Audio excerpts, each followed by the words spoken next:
স্বপ্ননীল দাসৰ ওপৰত আনা অভিযোগ উঠাবলৈ ভাস্কৰ দত্তই মোক ভাবুকি দিছে।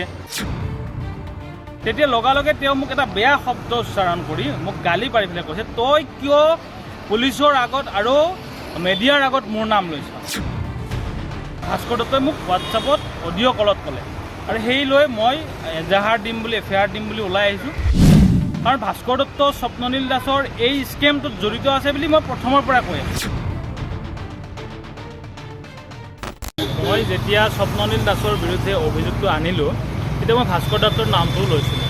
কাৰণ ভাস্কৰ দত্তৰ পূৰ্বাঞ্চল নামৰ ফেচবুক পেজ আৰু ইউটিউব চেনেলটোৰ এই প্ৰলোভন দিয়া যিবিলাক ভিডিঅ' দেখিছিলোঁ, 25 বছৰীয়া যুৱকে 5 মিনিটত ইনকাম কৰে 1 লাখ, সেইবিলাক ভিডিঅ'ত প্ৰলোভিত হৈ মই তেওঁৰ স্বপ্ননীল দাসৰ সেই কোৰ্চত জইন কৰিছিলোঁ, ট্ৰেডিঙৰ কোৰ্চত। আৰু সেই জালখনত পৰিয়ে মই আজি ইমানখিনি টকা লোকচানৰ সন্মুখীন হ'লোঁ বা হেৰুৱাব লগা হ'লোঁ। সেই কথাটো যেতিয়া অসম আৰক্ষীৰ সন্মুখত ক'লোঁ, মই সংবাদ মাধ্যমৰ সন্মুখত ভাস্কৰ দত্তৰ নামটো স্বপ্ননীল দাসৰ লগত ল'লোঁ, সেই কথাটোলৈ ভাস্কৰ দত্তই যোৱা বৃহস্পতিবাৰে মোক হোৱাটছআপত মেছেজ দিছিল যে আপুনি মোৰ নাম কিয় লৈছে সংবাদ মাধ্যমত, কি প্ৰুফ আছে মই পইচা লোৱা, মই তাৰ লগত থকা, আপুনি মোক এভিডেঞ্চ দিয়ক, ইমিডিয়েটলি লাগে ধমকিৰ সুৰত, মানে তেওঁক লাগেই। মানে মই মেছেজটো যোৱাকালিহে চালোঁ আৰু যেতিয়াই মই মেছেজটো চালোঁ হোৱাটছআপত, লগালগ মোৰ তাতে তেওঁৰ নাম্বাৰৰ পৰাই হোৱাটছআপত অডিঅ' কল আহিল।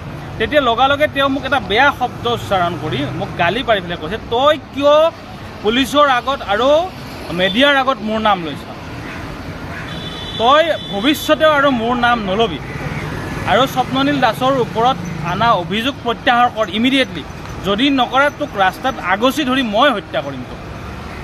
এইখিনি কথা ভাস্কৰ দত্তই মোক হোৱাটছআপত অডিঅ' কলত ক'লে আৰু সেই লৈ মই এজাহাৰ দিম বুলি এফআইআৰ দিম বুলি ওলাই আহিছোঁ ভাস্কৰ দত্তৰ বিৰুদ্ধে। কাৰণ ভাস্কৰ দত্ত স্বপ্ননীল দাসৰ এই স্কেমটোত জড়িত আছে বুলি মই প্ৰথমৰ পৰা কৈ আছোঁ।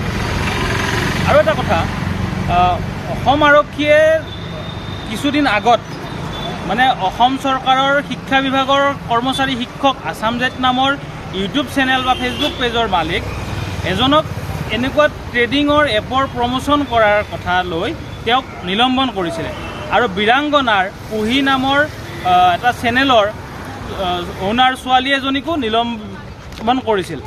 এতিয়া কথাটো হৈছে ভাস্কৰ দত্তৰ ওপৰত কিয় এতিয়ালৈ ব্যৱস্থা লোৱা নাই, মই সেইটো অনুৰোধ জনাইছোঁ অসম আৰক্ষীক যে ভাস্কৰ দত্তকো তদন্তৰ আঁতৰলৈ আনিব লাগে।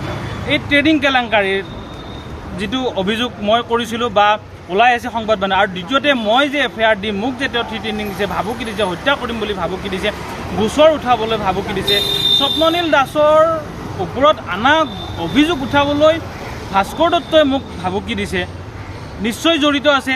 কাৰণ স্বপ্ননীল দাস যিমানে আৰক্ষীৰ আওতাত থাকিব, আইনৰ আওতাত থাকিব, কিজানি ভাস্কৰ দত্তৰ নাম ওলাই ভাস্কৰ দত্ত ফচিব পাৰে। তো গতিকে মই গোচৰ উঠাব লাগে, স্বপ্ননীল দাস ওলাই আহক, তেওঁ বাচি যাব, তেনেকুৱা তেওঁৰ এটা প্লেনিং।